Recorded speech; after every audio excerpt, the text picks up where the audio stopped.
Hello and welcome to the podcast. It is well known that Leibniz was a man of many projects.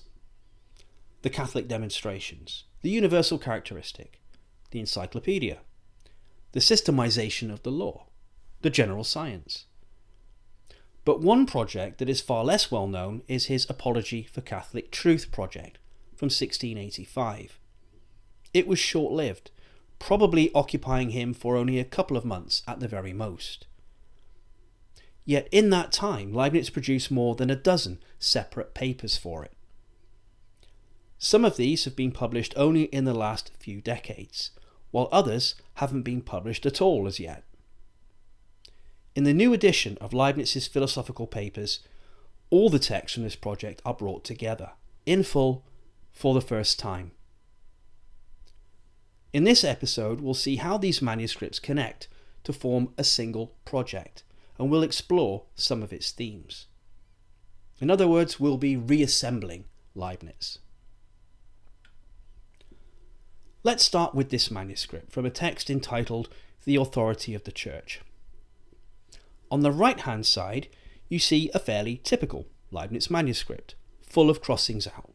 That's normal for him. But look at the left-hand side. Here, there are almost none. Was Leibniz simply writing smoothly for a change? Not quite, as we'll see. Consider another manuscript from a text entitled The Proper Starting Point of Our Faith. 2 paragraphs from this manuscript contain the same words found in the other one, but here, when he was writing them, there are lots of crossings out. Placed side by side, the explanation becomes clear. Leibniz wrote the proper starting point of our faith first. Later, when writing The Authority of the Church, he reused parts of it, simply copying passages from the earlier manuscript. And that's why the left-hand side of the second manuscript looks so much cleaner. Instead of thinking through the argument while he was writing, which is what he normally did, he was copying words he had already worked out. This kind of recycling of material is a feature of almost all the manuscripts for the Apology for Catholic Truth project. It reveals that these manuscripts form a tightly connected group, with Leibniz repeatedly borrowing from earlier drafts as he wrote new ones. And in fact, by tracing these borrowings, we can reconstruct the order in which the manuscripts were written. And it's very likely that all of these manuscripts were written within a relatively short period of time, because the extensive reuse of earlier drafts suggests that Leibniz still had them close at hand. He hadn't yet filed them away with the rest of his papers.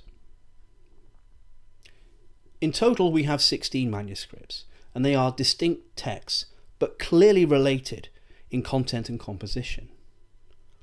Together, they form what we call the Apology for Catholic Truth project.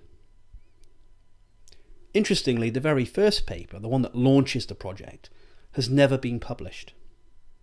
And the second paper has never appeared in full.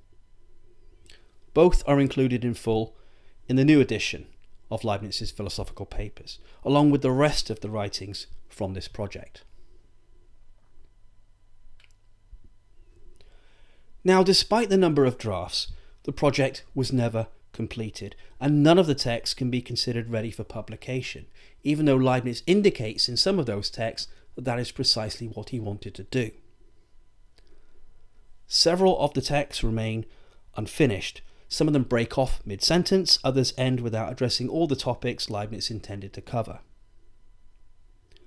Even so, when you take all of these texts together, they reveal 2 main aims. The first one is to counter certain Protestant arguments against joining the Catholic Church. The second aim is to refute certain philosophical doctrines that Leibniz believed could undermine religious belief, especially those associated with thinkers like Hobbes and Spinoza. Some of the writings pursue both of these aims, others only one. So, the aim of refuting philosophical ideas, for example, is front and centre in 4 texts.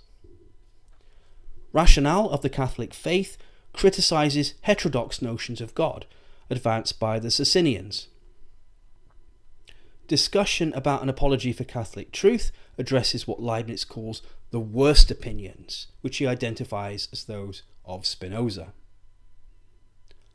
Specimen of Catholic demonstrations targets certain doctrines of Descartes and Spinoza that Leibniz believed were corrosive to religion. And the text entitled Apology for Catholic Truth ends with a critique of Hobbes. In responding to Hobbes's claim that everything that exists is corporeal, Leibniz presents the earliest formulation of his so-called mill argument for the immateriality of perception and the mind. It's an argument that he would later deploy frequently against materialist theories of the mind.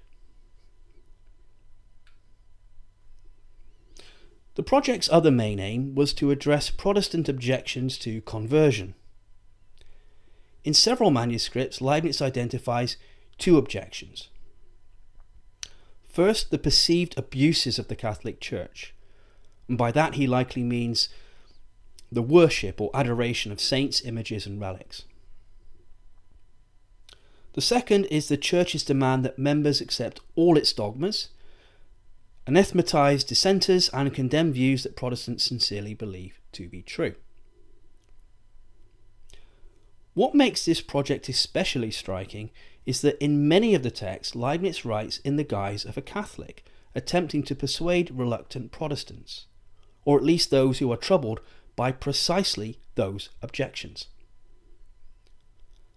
There is much more to be said about this intriguing project. For further details, see the Religion and Theology volume. There you'll find information about the texts, their dating, and the possible reason that Leibniz pursued and ultimately abandoned the project. You'll also notice something particularly interesting. The objections to Catholicism that Leibniz attributes to Protestants are the very ones that he himself raised when Catholics urged him to convert. Thank you again for your kind attention. In our final episode, we'll take a closer look at the crossings out that fill so many of Leibniz's manuscripts. The new 3-volume edition records thousands of his deletions, allowing us to watch his mind at work as he writes, revises, and changes direction. We'll be deleting Leibniz.